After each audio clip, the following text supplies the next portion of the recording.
My name is Jeb Ricketts, and I'm an account manager on big box retail at Google.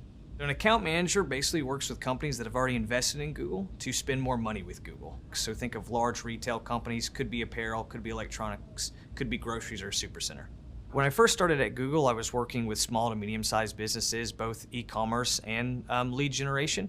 But on the e-commerce side, we worked with anything and everything. It could be apparel, it could be knickknacks. One of my favorite clients sold custom-made cards. So we had everything from small ticketed items to items that might cost $1,000, $2,000, $3,000. A lot of companies continue to go online, even if they have a brick and mortar presence. I think for e-commerce, it really depends on if you're omni-channel or not. Do you have a storefront property, and how can you expand your storefront by also selling online? And then if you don't have a storefront property, how do you increase your brand awareness to get people to go to your website versus going to a competitor website or to a brick and mortar business? I love with e-commerce that we can see the impact of what we're actually selling and working on. So through data analysis, all the analytics piece, we can determine we ran a campaign for $10 million and it brought us $30 million in profit. And that's an awesome feeling that you oftentimes don't get with other media channels. Think about television. It's very hard to prove whether or not that brought in money for the company. So I love seeing that bottom line and top line success with what we're able to do through digital marketing. Usually we'll have weekly projects where we're working on a presentation deck for a new product that we think our client should use. Or we're doing data calculations on a campaign that was just run and we're trying to determine that final return on ad spends. The common task for entry-level e-commerce people depends on what client they're working with. In a small company, you might be on Excel or Google Sheets calculating, what your spend has been for the past few weeks, and then trying to calculate again that return on investment piece, and then thinking about what new strategies can we come up with to improve that. So maybe that's having meetings with internal stakeholders that say, hey, we should do X, Y, Z if we want to increase performance over time.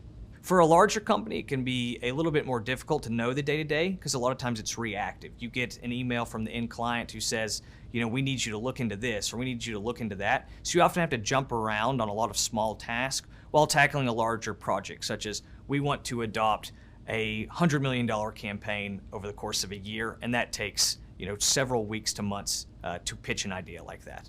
To be a successful account manager, you need both hard and soft skills. The hard skills would be the data analysis piece. Can you look at the data and determine what needs to be done to improve the project or what we can take from the project after it's been ran? Soft skills could be as simple as just being personable in a conversation where you're talking about the small stuff, small chatting, and then going into very deep, complex situations with that customer. It's really about building trust and earning that rapport early on. I let my clients know I'm open to them. If they have any issues or problems, they should email me, they should call me, and I'll be able to answer those questions. And then when it comes to my time for a huge pitch, they already know me, they trust me, they've seen me answer all these tough questions, and now I have this new product idea that they love just because we've been working together for the past several weeks or several months. So my number one piece of advice would be to simply be patient, but be hungry. There's so much to learn about digital marketing. There's so much to learn about an individual client. Take time to hear that client's needs, as well as take time to learn about the products that you're working on or that you're selling. There's so much to learn, and you have to be open to it, you have to be hungry for it, and you have to be patient enough to learn it because it does take time.